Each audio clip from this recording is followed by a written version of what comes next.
Magie de la vidéo, nous voici déjà de retour pour parler du sourire. Et le sourire de qui? Le sourire de notre personnage qu'on pourrait appeler le Joker. Dans cette vidéo, on va rajouter un tout petit peu de storytelling à notre personnage en lui faisant une cicatrice ouverte où on va voir une partie de sa dentition et on va même rajouter quelques lambeaux de peau à droite de son visage. Pour ce faire, on va ajouter un nouveau calque en appuyant sur le petit plus qui par défaut va s'afficher au-dessus des autres.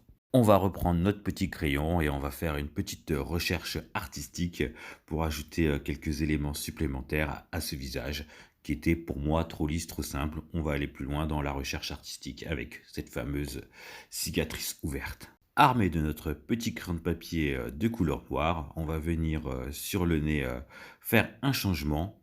En effet, dans un premier temps, je voulais aussi rajouter une cicatrice à ce niveau-là, genre décharnée au niveau du nez.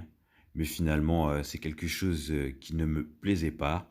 Donc j'ai décidé de l'annuler complètement par la suite. Donc ne prenez pas en considération cette partie du visage. Ce nez rajouté sur un nouveau calque, je vais le supprimer. Par contre, la dentition que nous allons ajouter, elle, nous allons la conserver. Forcément, c'est intéressant de savoir à quoi ressemblent les dents sur le squelette.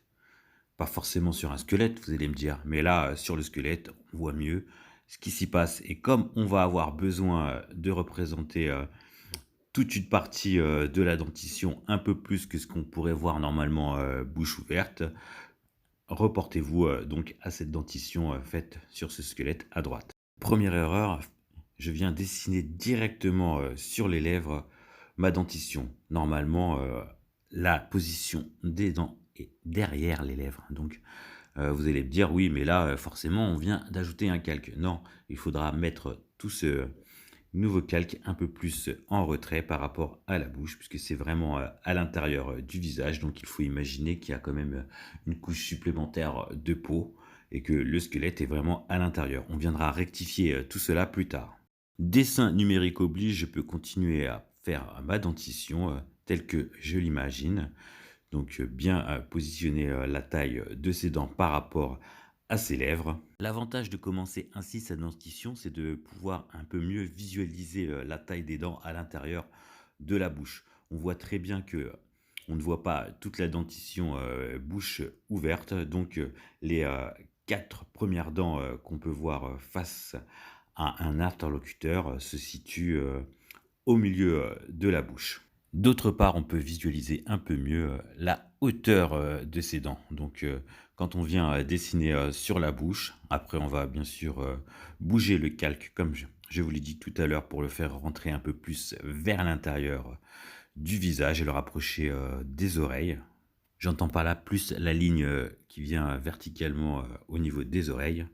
Voilà, j'ai matérialisé quelques dents en suivant la ligne du milieu de la bouche pour placer le reste de la dentition, celle qu'on normalement ne verrait pas si la bouche n'était pas ouverte par une cicatrice.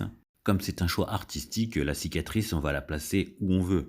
Et donc, si vous voulez suivre mes pas, moi, je vous invite à faire comme ma cicatrice, c'est-à-dire à la faire partir entre l'oreille du haut, la pointe de l'oreille du haut ici, et la dentition. Donc on va avoir toute cette partie-là qui va être ouverte.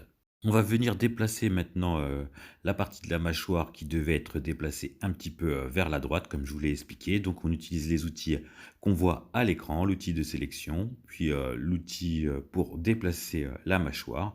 Donc vous la déplacez surtout de gauche vers la droite, vous faites glisser doucement. Juste après ce replacement, on va en profiter rapidement pour venir effacer ce qui ne nous intéressait pas, c'est-à-dire le nez là.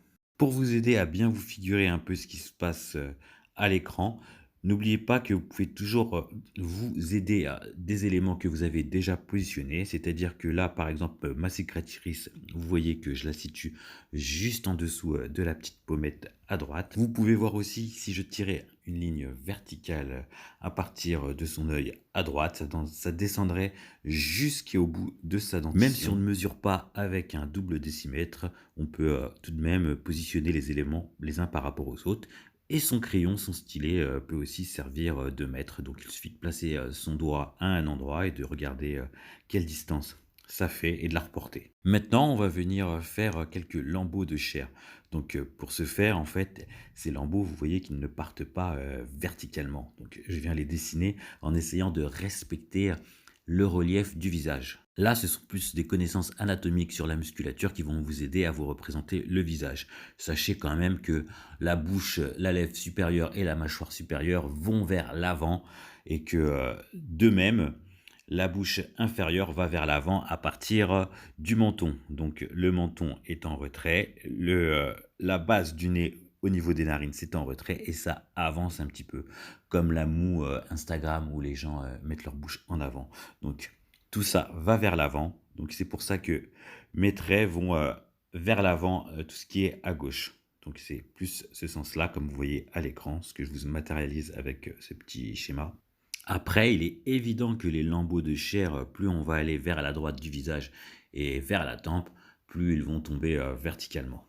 On comprendra mieux cette partie à la colorisation. C'est ça qui va faire toute la différence, car l'ombrage va permettre de voir qu'une partie du visage est à l'intérieur et que l'autre est à l'extérieur. Et tout ça, on va le voir avec la colorisation de la peau, qui va être différente de la coloration de l'intérieur du visage. Par l'intérieur du visage, j'entends par là les muscles et la dentition.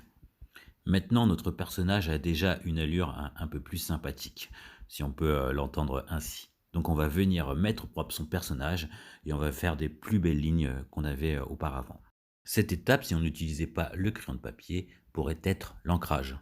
Mais vous l'avez bien compris, nous, ce qu'on va venir faire surtout, c'est un painting. Et en plus, on va essayer de faire un painting qui va tendre vers le réalisme. Ce passage est quelque chose que nous avons déjà vu, donc je vais venir accélérer la vidéo pour gagner un petit peu de temps sur les explications et me concentrer sur les choses les plus importantes. Comme nous avons apporté pas mal de détails avec cette cicatrice, on va venir un peu épurer donc nos traits pour avoir quelque chose de propre. Et ensuite, on va pouvoir travailler à partir de là sur le calque. On va venir effacer les autres calques de construction que nous voyons encore ici en transparence.